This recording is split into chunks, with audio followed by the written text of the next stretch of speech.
Welcome to Mortgage Lending Mastery, the world's longest running podcast in the mortgage industry. I'm your host, Lady Jen du Plessis, with over 4 decades of mortgage, real estate, and financial services experience, providing the knowledge you need to advance your mortgage practice quickly and efficiently. Okay. Whew. All right, so we got it together. We pulled ourselves together here. I want to take this opportunity to welcome our guest today, Mike Cuevas. I am so excited to have you here. I just had the wonderful pleasure of being on your podcast not too long ago. In fact, we're recording today, and I think it was released yesterday. Yeah, Saturday. Right? Is it Saturday? Yeah, you came right on up, and it was just coincidentally timing. Yeah, it was perfect. So your podcast is called the Real Estate Marketing Dude Podcast, which I absolutely we had a really good time.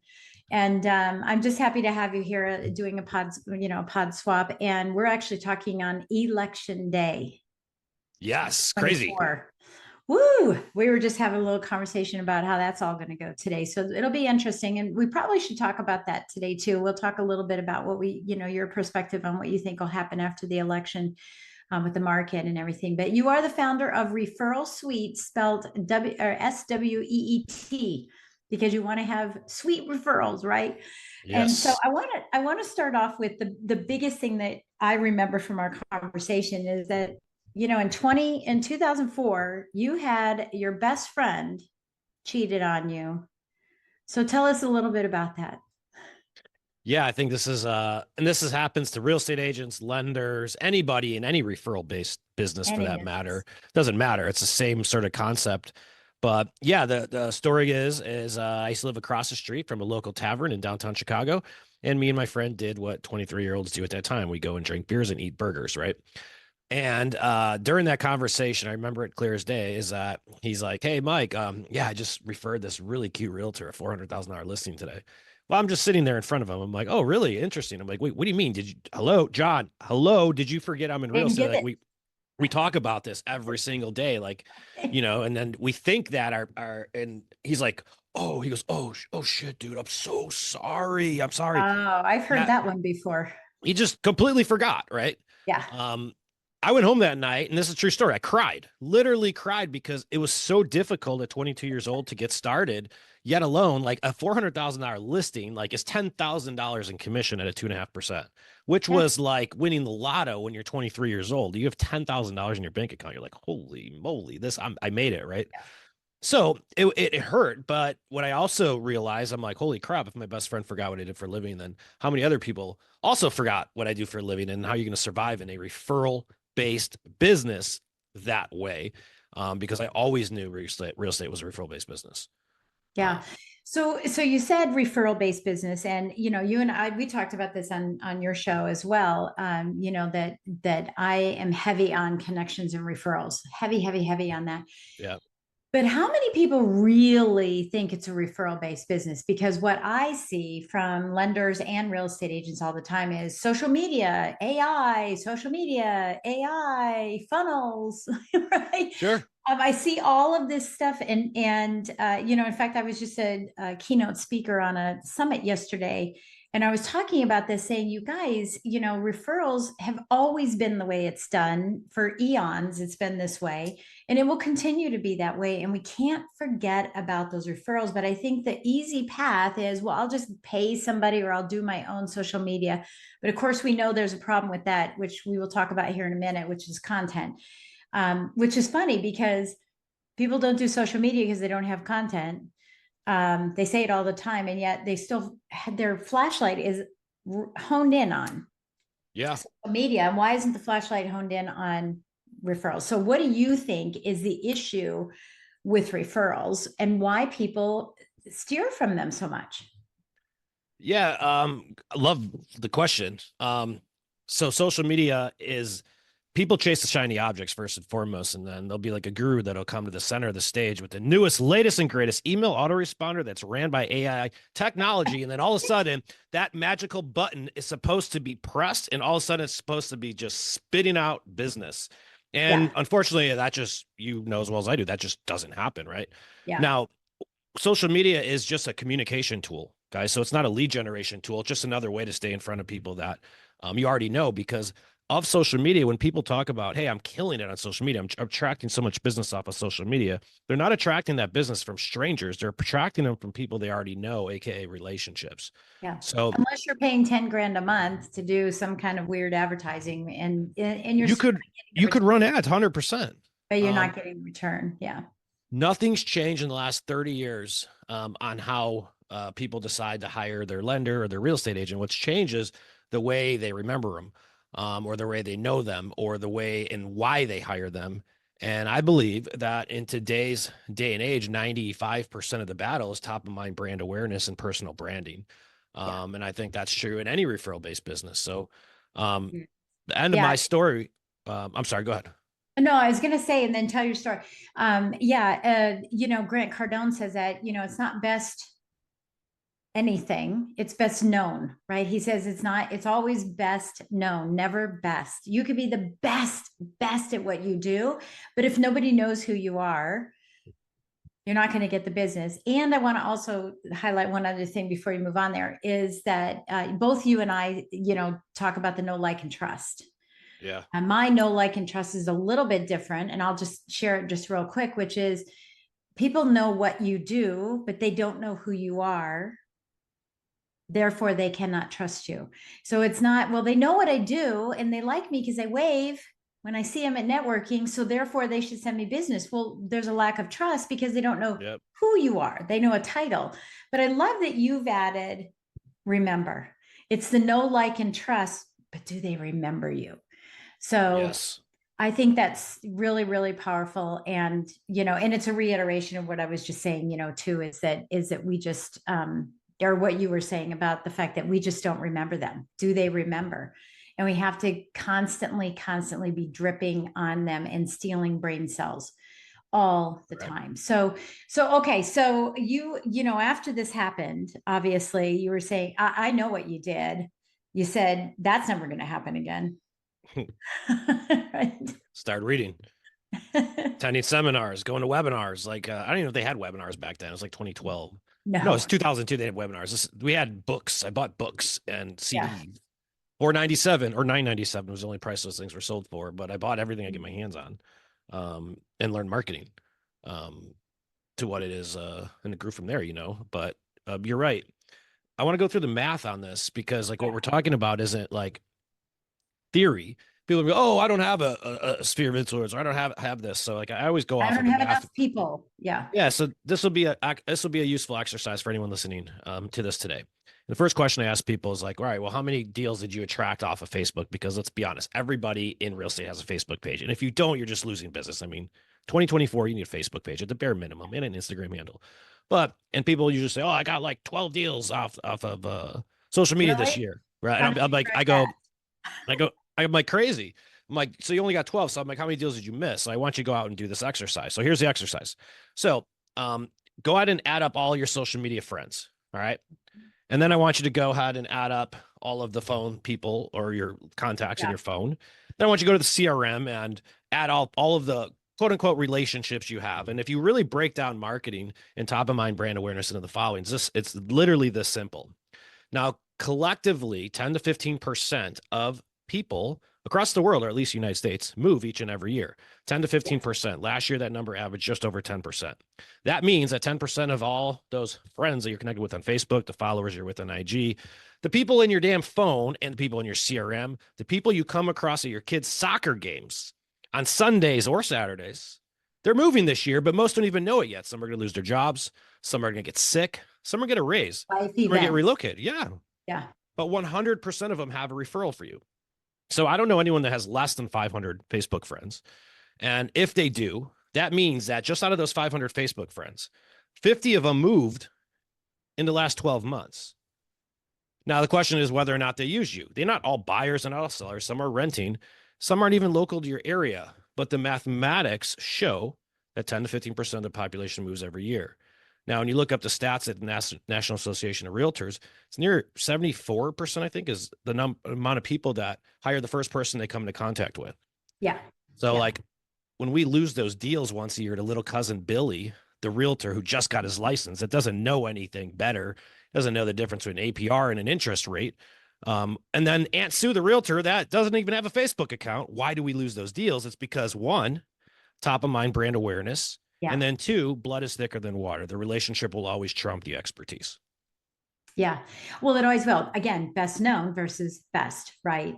And that, yeah, that's always going to be the case. And, I find it, I find it interesting that everyone thinks that, we'll just keep going.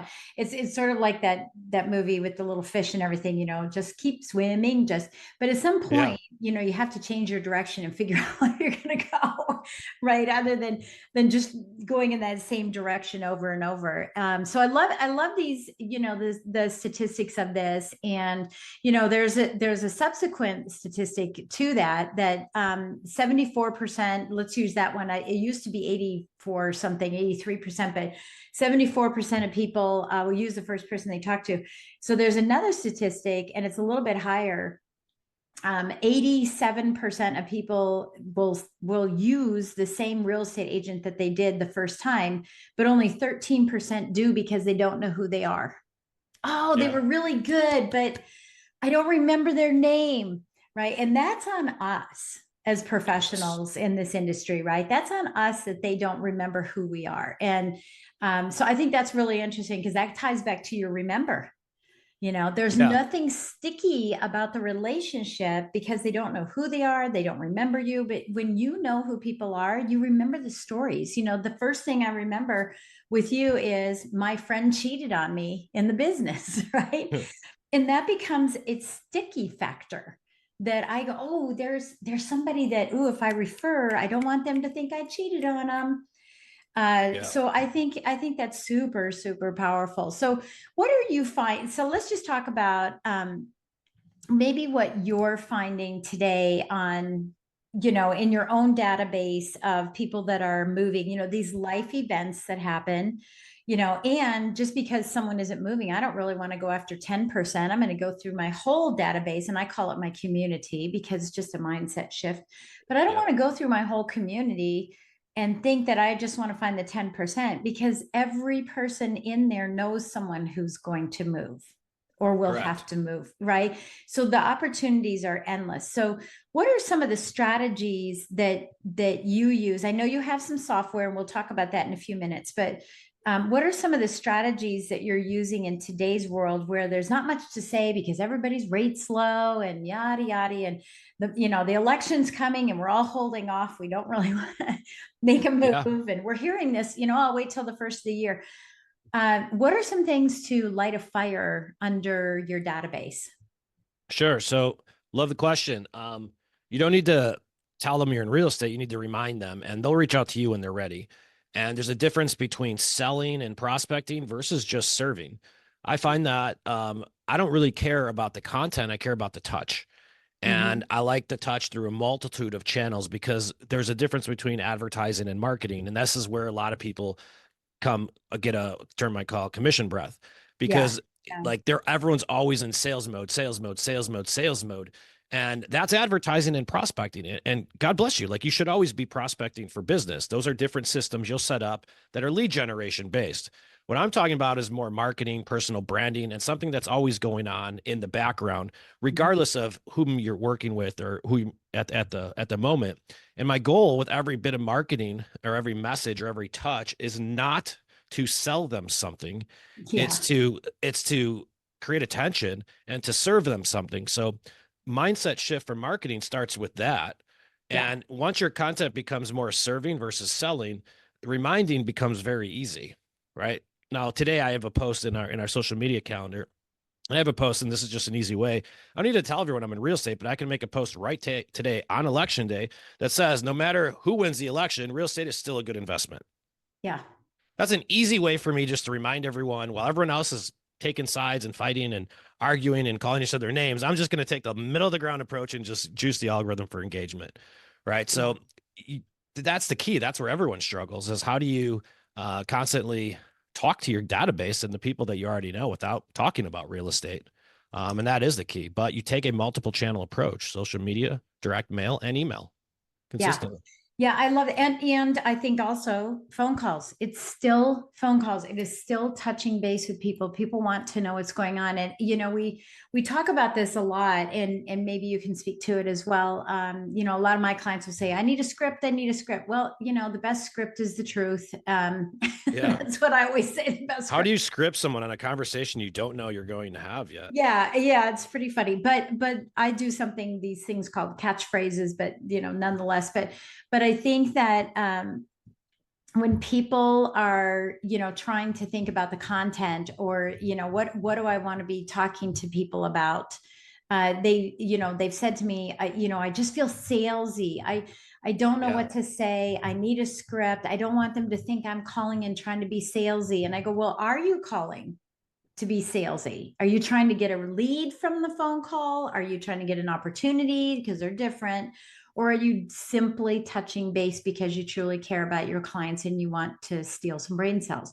So Yep. what are your thoughts about this, touching base piece? We're talking about clients right now, and then I'll talk about partners here in a minute, but Yeah. about touching base with your clients and to not feel salesy. And I love that you say service. I've always said that it's a service call, not a sales call. How dare you not call them and offer your services?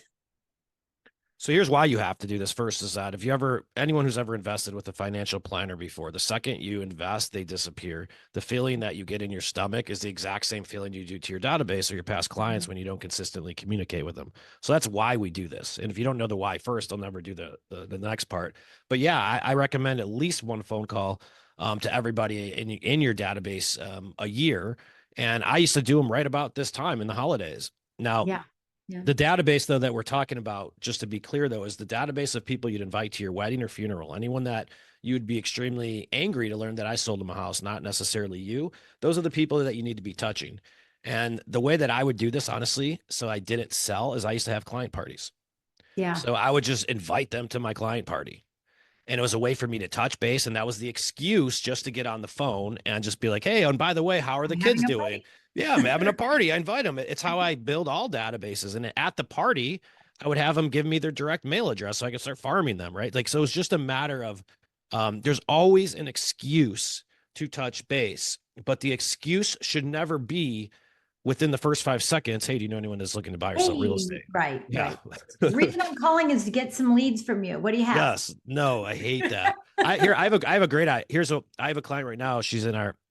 We're coaching her through. She's 72, 73 years old, never been Yeah. on video on social media, but her whole brand is based upon her and her dog. Like they're so cute now on social. She's creating videos and content. She's getting all this engagement, and she's never just known what to do for this exact reason we're talking Yeah. about.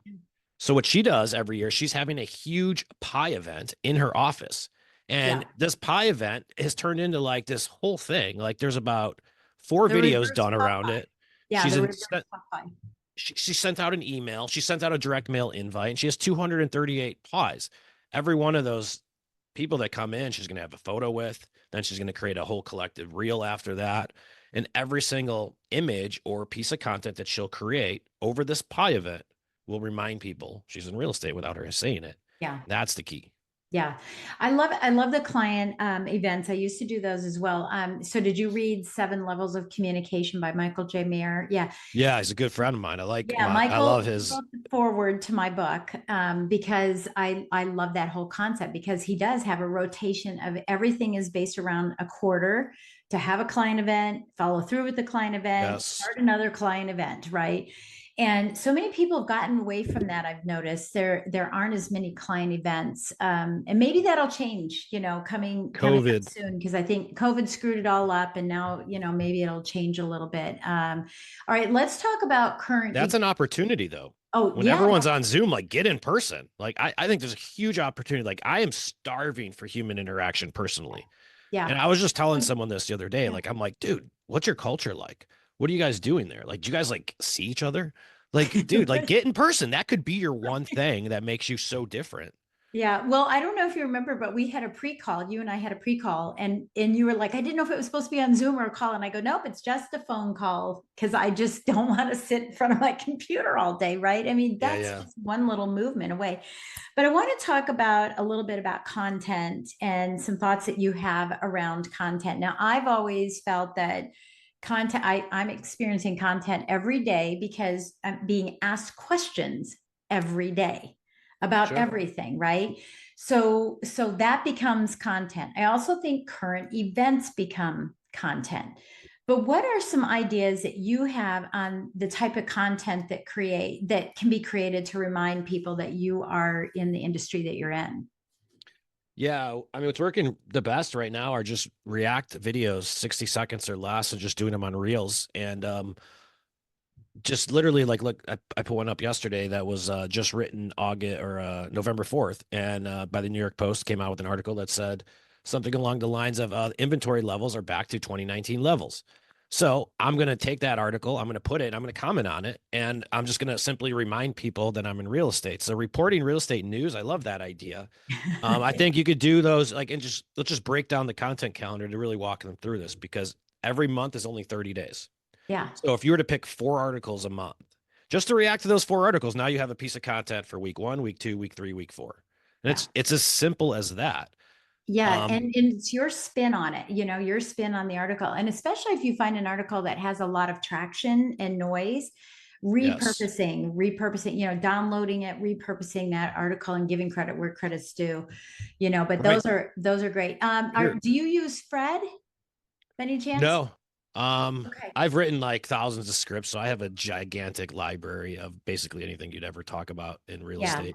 Yeah. Okay. Well, I So I was just curious. So let me just repurpose say it. what that is because I said it, and now some, the person who's Sure. listening is going, okay, now what's that? What's that? It's a little app called Fred, and it's the Federal Reserve Economic whatever. I can't think what the D stands for, but it's probably economic development.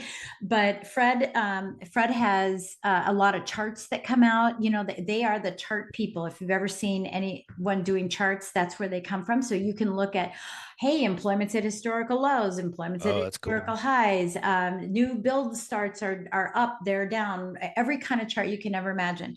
There's another app called Feedly, Feedly, Feedly. And subscribe to this and say, I want every article on real estate, building homes, land, mortgage, rates. You can put any topic, kitty cats, because you like kitty cats, whatever topic you want, and it will feed you every article that's written across the United States or across the world, every article that's written about it so that you can repurpose that as well. So I That's just wanted to awesome. share. Yeah, I didn't know about Fred. Fred sounds amazing. That's like exact. I'm gonna go in there after the Oh my show. gosh, you're going to have Yeah, all the data you need. Right. perfect. All the data you need for doing that. Yeah. So I love that you're, just so telling people what you do for real estate. So let's get down to nitty gritty. Let's talk about how does your video come across? Hey, everybody, it's me. Or hey, I want to share a video. And don't forget, I want to help you with your real estate. Walk us through exactly what Sure. you do so that we're not selling, but reminding. Yeah. So let's just go through a sample video script, and I'll relay it the easiest way I teach it and train it. The best person on video is just a storyteller. So go back to grade school and just think about how your teacher told you to write your essays. So for an example, my daughter's writing essays and she comes home with another one every week. And literally they have my script guideline. Now, Right. yeah, it's the same thing. And I teach Chloe this, and I'm like, hey, well, here's your hook. Here's your attention getter. So Yeah. the worst thing you could do with every video is start out with, hi, my name is blank, blank, blank, blank, blank, blank. Because the first 7 seconds, it's like 76% of people will decide whether or not they're going to watch the rest of it. So they either bounce or they're not. So your hook needs to do something that's going to be WIFM radio. What's in it for me? It's got to Yeah. get their attention. So the very first line is going to be your hook. Yeah. The next part of your script is going to be the problem, and then there's going to be the promise. So if you want to give me a topic, then I'll just make up a script really quick. It'd be easier for me to Oh script it yeah. through No, there. well, just do It'd the be, election because today's oh, election. perfect. So Yeah. here's a Yeah. perfect one. Now, is the real estate market going to pick up or decrease after today's election? Cut. Put the That's a video on hook. pause. Right. There's my hook. Now my problem is going to be, Well, because if Kamala wins, one side is saying that this is going to happen. But then if Trump wins, then a whole nother side of this is going to happen. Well, something just got released that you're going to want to hear about. Cut, little teaser. There's my promise or my problem. Over the next minute or so, I'm going to show you exactly what that is and tell you blah, blah, blah, blah, blah, blah. Blank. Yeah. Cool. Now, if you're doing a long form video, then I would do my intro. But on short form, you don't need your intro because it's going out to people you already know. So you cut and go right to the point. Now, hook, problem, promise, intro, if applicable, and then you have your body. Go back to English teacher lessons, right? Right. Body has how many points? How many paragraphs? 3, Mike. You got to have 3 paragraphs in your body. So point 1's always, why is this important to hear you? Point 2 is, here's what you need to do about it. Point 3 is, look, I've already done this before. Yeah. Yeah. So that's basically your call to action, you know, outside of an essay. Yeah. Yeah. Basically the call to action. I think that's something that a lot of people fail to do is they're like, hey, you know, the election and whatever way it's going to go and blah, blah, blah, blah, blah. And so hope this information was helpful. Yeah. Hope and pray, right? It's not that call to action isn't, you know, so this is what I've done. I've been through 8 cycles like this. I've been through 12 cycles like this. So if you want more information, that's a great way to do it. Yeah. Look, I've been through 5 different election cycles. However, you know, and then if you want to know exactly what I believe in here, right, you might want to call me and I'll PM you because I don't know if it's politically correct. Right. Like that's a perfect way to end it, right? Right. That's exactly it. You'd probably blow up on your DMs. Yeah. Yeah. No question. Okay. So now, you know, everybody knows a little bit more about content, about, you know, just increasing the awareness of what questions you get, what topics are hot for you, what you read. We read a lot, right? We read a lot. We see a lot on the news. And they just don't take that next step to say, hey, this could be content. It's just, okay, saw that on the news, employment's up, employment's down, this happened, that happened. But putting that out there to share, you know, so that you're dissecting it for people and making it simple, right? Because most people don't understand Fed funds. Most people don't understand half the stuff that's out there, right? And so as professionals, we need to do that. Zillow, Trulia, any of these websites have already done the homework for us. Like people, whether you're not even in the market, still look at houses for sale, guys. So like just take picture of cool stuff you see during the course of your day. It's as simple as that, and then analyze it. So is this the best view you see in San Diego? That video will get eyeballs that'll say, hey, and every one of those eyeballs, you're just reiterating. And here's the thing, like with content that so many people, it is the long game. And you mentioned it earlier. This is like the hare versus the tortoise. Who won the race? Mm-hmm. Yeah. The tortoise. Mine, steady and slow, right? Steady and slow, just kept consistent all the way through. And that's what happens with content creation around your personal brand. Yeah. No, it's not going to happen tomorrow. No, it's probably not going to happen next week. But I promise you that if you stay consistent on social media and you literally farm the relationships you have, they'll show up for you unless they don't personally like you. I've never seen it not work because people love each other. They support each other. Even if you're not good at real estate, they'll still refer you business because they like you as a person. Yeah. You know, like that's just how it is. That's because of the know who you are. Yeah, I love that. Okay, so let's transfer away from the social media stuff that we were just saying in the beginning is not the end all be all. Right? Yeah. So let's talk about those really strong, hardcore relationships and why it is that, from your perspective, that people are doing one-to-ones. How do I say it? They're doing one and done instead of one-to-ones and one-to-ones and one-to-ones because they've shown up and thrown up and there's nothing left to talk about. So now they're stuck. So better not to do one than to show up that way. So what's your perspective on how these relationships go? And if you wouldn't mind, can you speak also from the perspective of being a realtor when a loan officer calls and says, I want to meet you and see if we're a good fit, which I can't stand. Creepy loan officer syndrome? Is that what we're talking about? Yeah. Creepy loan officer. It's one of my favorite blogs I ever wrote on my old website back in the day. But it was on how to not be a creepy loan officer. Yeah. And it's the same way I market my database. So when we're talking about agent attraction, the concept here is the same, you guys. Okay. Yeah, so just break that down. You pick your audience. These are the people responsible for giving you business. All right. If you're in lending, it's your own sphere of influence, and real estate agents, right? And real estate agents, generally their sphere of influence, but you get the audience first, right? Then we farm them with content, social media, direct mail, email. That's it. that group of people end up knowing whom you are. So that concept stays the same. The difference in agent attraction sort of learned accidentally in 2011 when we were doing a lot of short sales. And I also started a brokerage at that time. And I hate recruiting agents, can't stand it. Like, hey, dude, I'm the best broker ever. Why don't you come join my office? Blah, blah, blah. Like, it's just slimy. I don't want to talk someone into it. Like, it's the same thing for lenders. Lenders would be calling me and being like, hey, let's go off to, let's go do coffee and let's go check out my latest program. I'm like, dude, I have better things to do. Like, I don't care about your coffee rates. I know you're going to do a good job by your clients. That's your fiduciary duty. Like, that's not a USP, right? It's not a unique selling unique proposition. Yeah. So what ended up happening was that we just started having, I was doing a lot of speaking at that time. And so we started having training events, and we just get up there and just share everything we knew. I'd give away everything. I'd show them exactly how we were processing short sales. I showed them exactly the strategies. I didn't hold anything back.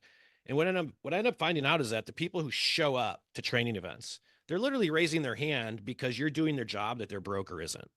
And those are the most ripe for agent attraction. So we talk about getting back in-person meetings. That is the ultimate time. And right now in this type of environment, agents are looking for leadership left and right.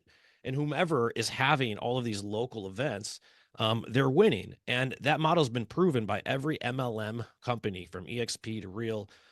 Every single one of them. What are they doing? What's the number one thing that they're doing? They're having live events. They're inviting agents out there. They're meeting them. They're breaking bread, forming relationships. Because that's where the advantage is like when you just lead by example and you teach people, they'll come to you, you know. And I think if you lead them, especially right now, I know I'm seeing it in our I'm seeing it firsthand, but this is probably one of the best times to recruit and attract agents and form new relationships. It's very difficult when the market's doing very well, because everyone doesn't think they need help. But when they do, this is when people clean house. Yeah. And I think you should always be a talent scout. I mean, always, always, always being a talent scout in your business, not when you need it, but all the time. I mean, could you imagine, hey, we had 3 people get injured on the field. So now I'm going to go out and I'm going to go do some talent scouting in the middle of the game. Right? It doesn't make any sense whatsoever. So I think we always need to be, doing that. Okay. So I want to talk about training. And so you're talking about training and helping some, real estate agents. Let's talk about the loan officer. At this particular time, in this market, interest rates are high, the inventories, it's the same old. It's kind of just a groundhog day of conversations with everyone lately. Sure. And, what's something that you've seen a loan officer do, or something that you wish they would do, that would help you or your team, because you have a brokerage. So your team, what would be something that would be great right now? So ultimately, the best thing that anyone could do in any business is help the person you want to generate business from generate more business themselves. And as long as you can do that, you're going to win no matter what. So if we're talking about a mortgage broker, the one thing that all real estate brokers and teams are struggling with now is production. Things have gone down. So how do you help them in that way? It's crazy the amount of like brokerages and team leaders that don't have time for training their agents, but they would love someone to come on in there and do it for them. I know so many lenders that are happy to take up that role and navigate that angle. Interesting. But I don't think they're asking right now. I don't think they're asking. No, but no one was listening. And that's my point, is that nobody listens in a busy market, but right now they are. And almost anyone is willing to entertain anything that's going to be done a little bit different. I think the news with the NAR lawsuit is tremendous opportunity for lenders in particular. I see a lot of lenders getting licensed right now. I wrote a post that said every lender just became a buyer's agent. Wow. Well, you're in California, so that's normal for you guys to have both pieces. Yeah. I think there's a lot of when there's turmoil and there's paradigm shifts, there's just all kinds of just different opportunities that will pop up, but it's going to require someone doing something a little bit different. Yeah. And I think looking outside of the box too, and you and I talked about, I don't know. I have spoken so many times in the last week. I don't remember who I said to what. But this whole concept of leads drives me nuts. You know, everybody, I've got this line of questioning that I do with all my partners, and one of the questions that I have is, who would you like to be connected with? Well, quite frankly, the answer to all the questions could be a lead from you, a lead from you, a lead from you, a lead from you, right? They could all be that, but that's not the question. The question is, the one I want to talk about is, who would you like to be connected with to help move your business forward? It's not a lead from me. It's an opportunity. And so I've changed my entire verbiage around opportunities. I'm looking for opportunities. You being on this podcast is an opportunity for you to maybe attract more real estate agents that are listening, or a mortgage person listening that says, hey, Bobby, I just listened to this. You might want to go talk to him, right? And so opportunities are leads, referrals, speaking, presenting, training, open houses, events, you name it, that's an opportunity. And if we're so shallow that all we think about is leads, we are missing, you said it, how much are you leaving on the table? Most times on the leads too, they won't even, that model's difficult, like buy them leads, because they don't convert them anyways. It's and then you end up throwing your money, and then you have two angry people. They tell you the leads suck. You're telling them they're good. The rep from Zillow's telling you they're fantastic, and like you don't know who to point the fingers. I've never seen it. And then they ghost, right? The people ghost, and they only wanted to look at that one house. And I had an agent who bought leads, and she one year she gave me 67 leads, and we closed 0 loans, 0 business.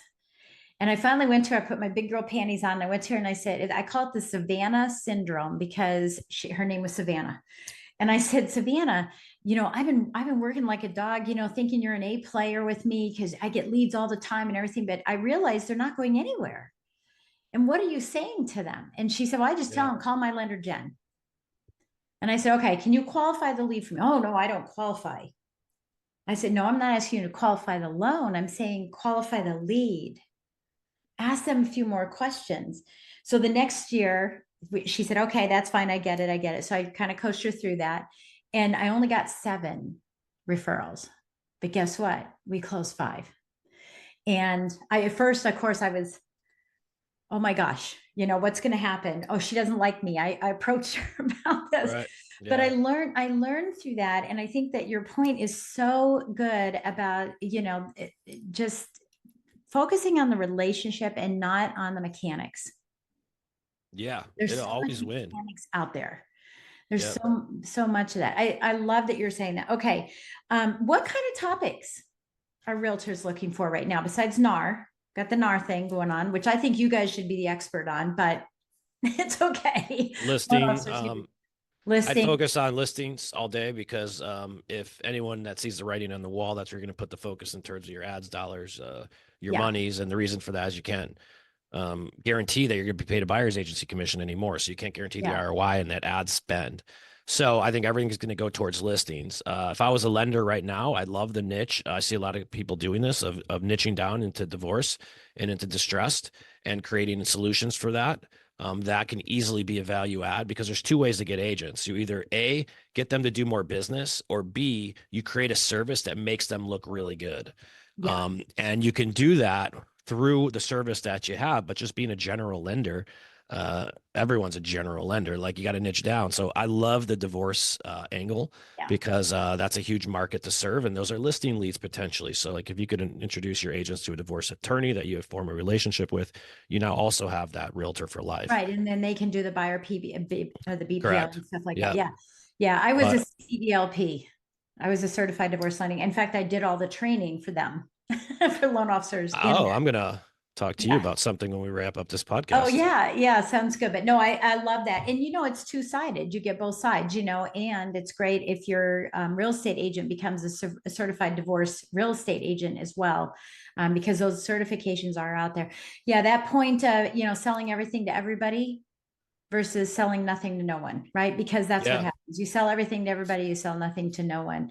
And I think that that's really good. Yeah. Okay. So niching down, helping but everybody with listings. And I love helping with listings. I think that's the coolest thing in the world.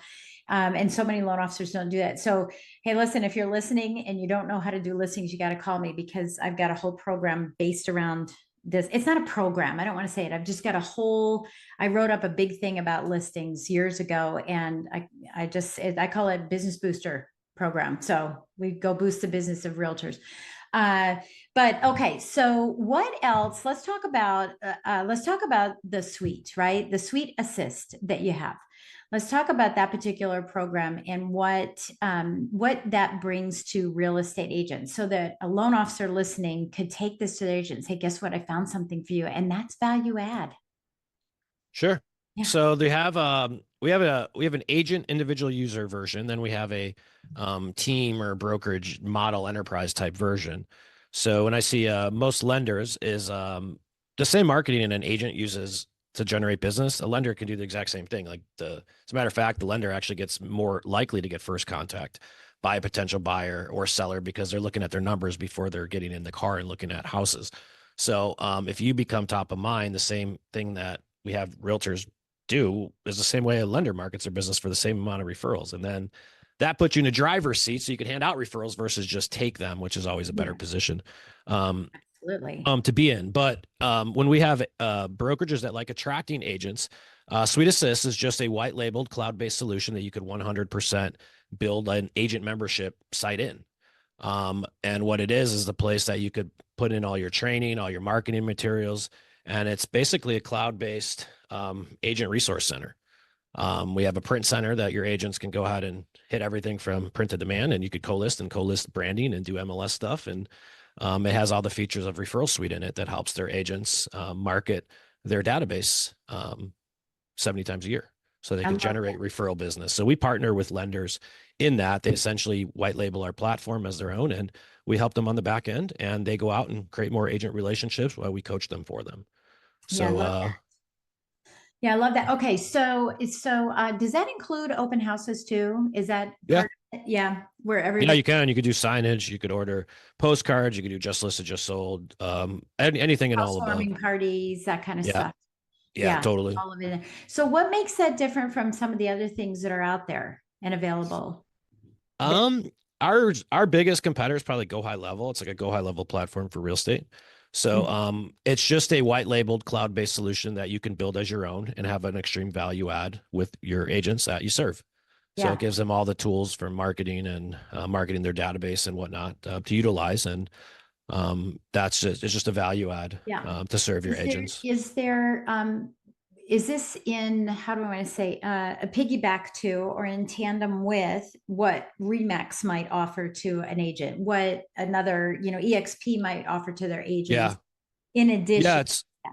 It's very similar to like what an LPT or an EXP would offer to their agents. You're just able to do the same thing now without being part of those brokerages as your own value add. So yeah, exactly. It's the exact same thing that a brokerage uses to attract their own agents. That's awesome. And sometimes what I want to make sure that everybody understands is that a lot of agents don't use the services that are inside of their companies because they're complex, they're too generic. And look, we know as lenders, when your company sends out stuff to people and posts, it's very generic. Everybody in your company is sending that same thing. So they're looking for something that's a little different, something they customize and personalize, for working with them. Okay. And so we'll have a link for that as well so that people can get information on it. Let's talk about the market as we finish up our time together. So here we are, it's election day, right? And as we're recording this, we only have one known entity that has come in, a town that has 6 people and they've already voted and the results are in, right? And it was split 50-50. What do you think is going to happen either way? I think there's a certain amount of release that's going to happen because the election's over, regardless of who wins. But if you have, a crystal ball for this, or you have some, insight on this, what do you think we're headed for in the coming months and to start off 2025? I think we're headed for either way. I think it's going to be a somewhat of a distressed market in terms of over inventory levels, people not receiving as much as what they're used to. The biggest challenge is going to be teaching sellers their house isn't worth what it is or what they think it is. Yeah. Perhaps might be a big one. Overcoming the affordability, though, is the number one issue facing it. So I think that's going to go in two totally different ways based on who wins the election. And the factor to look at, I believe, is just buyer affordability. Yeah. I just did a video last month about what the market says about what interest rate will get you back in the market, and that number was 5.5%, was where 48% or something like that of people would get back into the market, but it was like 60 or 70% would get in if it was below 5. So that right off the bat, I think it's just an affordability issue because look, everyone wants to own a house. Like there's nothing wrong. No one's when the interest rates are affordable, people will go out and buy, but when they can't afford them, then I think there's a stalemate. Now, I live in a market that's like, I don't know who the hell's buying these houses around here. Right. I'm in San Diego, and I'm just Right. like one just sold on my block. I'm like, what? What do you? Yeah. And And everybody's then wondering, could we afford our own that's house now? Because this is the other side of it, and then you see that because if you do look at economic factors, they're all backwards right now, yeah. regardless of who you're following, whether it's the bond market or this. So I don't think anybody knows what's going to happen, but here's what I know is going to happen no matter what. That the combination of 7% interest rates, an election, another lawsuit, and a transformation of a buyer's into a seller's market is a giant opportunity for you to get the most amount of eyeballs because the same thing happened during COVID. And whoever Yeah. is the loudest over the next 3 to 6 months, mark my words, will be the next local realtor, lender, celebrity in their markets because it happened with COVID. Yep. It happened again during the interest rate shift of 18 months ago, give or take.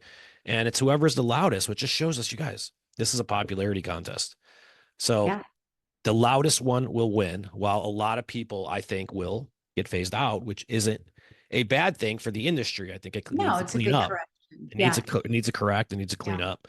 We need to This get people reminds me of there. 2019, in the fall, in the winter of 2019, everybody I was talking to, realtors, loan officers, everybody was saying, I don't know if I can do this. I want to get out of the market. And then COVID came and they went, hallelujah. Right. Yeah. But the market gave it to them, which is fine.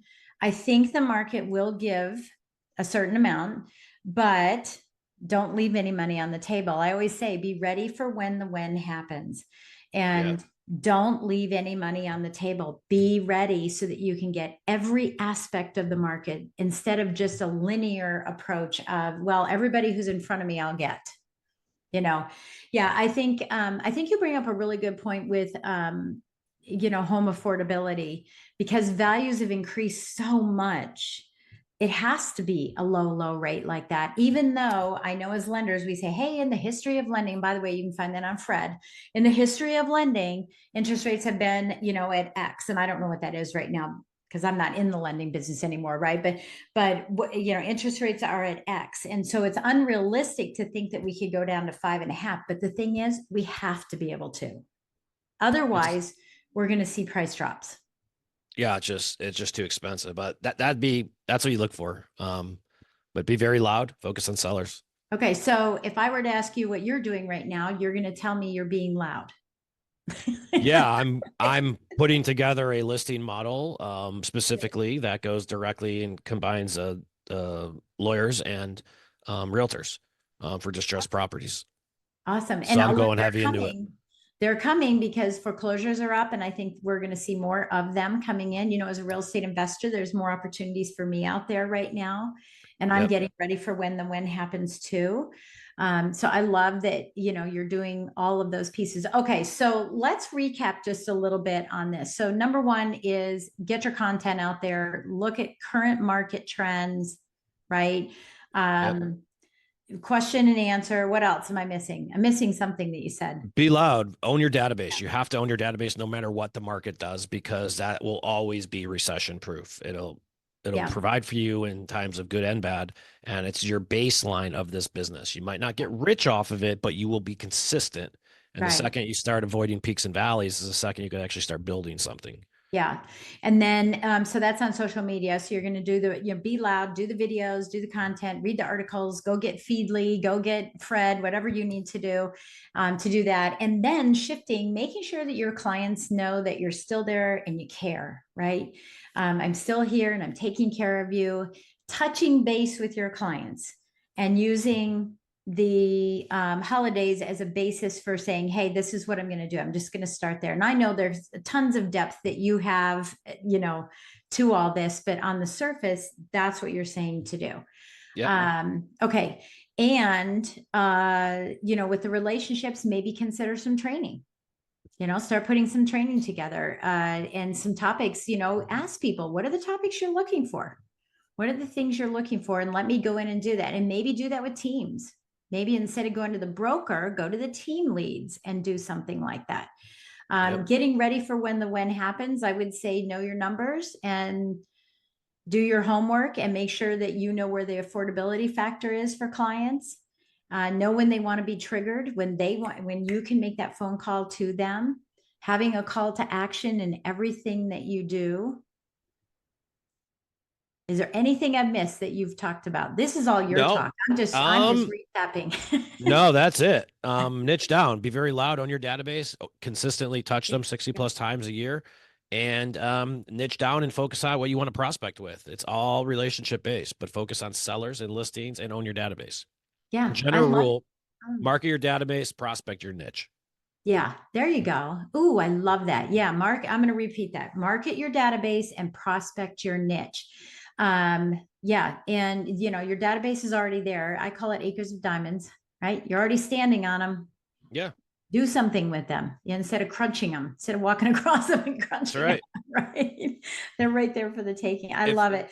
Okay. So Mike, one last thing you'd like to leave us with. It can be short, it can be long. What would you like to leave us with? What's on your mind? You say, I want to get this one thing out because Jen hasn't asked. Yeah.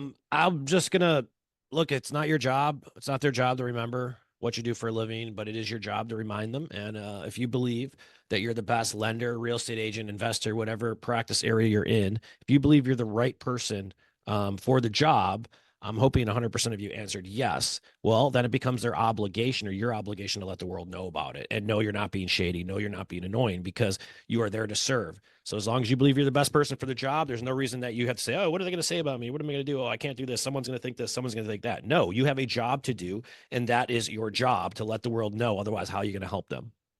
Yeah, beautiful. That's the mindset. Yeah. Oh, it totally is. Yeah. And what a great way to change that mindset through the holidays that we're experiencing right as we start stepping into 2025. So with that, Mike, thank you so much. And again, we'll have the link for Sweet Assist for everybody. We'll have the links and so you can check out that information as well. And I again appreciate everything, Mike. I love what you're doing. And I love that it's coming from you. And please don't take this the wrong way. I love that it's coming from you as a real estate agent, because normally the conversation I'm having is with another lender. So this is exciting to hear from you. And I love that you're out there, chirping this to the world. So thank you so much for being a guest today. I sure appreciate it. Thanks for having me. I hope you guys got something out of it. Oh, absolutely. Okay. So remember, we've given you some action items. So go back and listen to this a little slower, take some action items. If you didn't know what to do today, now you know what to do, right? Now you have something to do. And again, I want to thank you for listening into Mortgage Lending Mastery. And hey, guess what? In the next couple of episodes, we're going to be celebrating our 14th birthday with Mortgage Lending Mastery. So again, thank you so much for supporting us, and we'll catch you on the next episode. All right. I love it. I love it. I love it. That was fun. Thank you for joining Mortgage Lending Mastery. If you found value in today's conversation and would like to get support, simply go to supportfromjen.com. That's supportfromjen.com, or reach out to me on social media. Keep watching and listening for more insider secrets, stories, strategies, and ideas to help you become a master in your business.